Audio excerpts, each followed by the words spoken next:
Before I worked in media, I worked in music. I was an agent and a concert promoter for Grammy-winning musicians.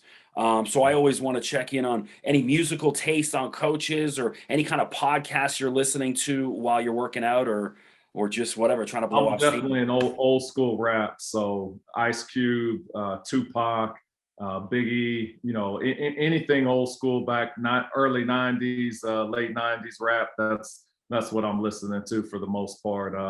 I am a Colin Cowherd fan, so if I do have on the radio, usually at lunchtime, if I'm driving, I'll listen to him.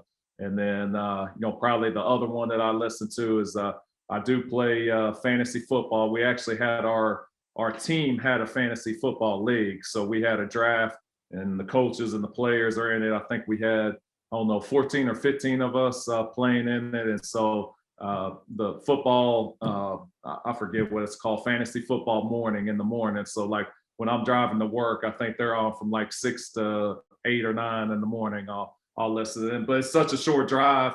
I only get to catch them for about 2 minutes as I drive in. Back when I was in Arlington or at TCU, I had a 45-minute commute. So I was probably a little bit better at fantasy football back in the Metroplex. You mentioned old school rap. Did you see the halftime Super Bowl performance with Snoop? I did. Me and my wife were absolutely loving it. My boys, we got our boys, they like old school rap as well. And so, yeah, we were jamming out to it and thought it was one of the best halftime Super Bowls that we've seen. So I was the Wu-Tang Clan's agent for over a decade. Oh, wow. Nice. Yeah. So I have a book. I wrote a book. It's called Life on the Road with the Wu-Tang Clan, and it's about my kind of decade and change on the road with all the Wu-Tang guys. Is it available by Kindle? Yes, Amazon Kindle. It's on there. Yeah. Download it and read it. That's my other hobby. Before going to bed at night, I got to read for about 30 minutes, or I won't fall asleep. So I'll get it and check it out.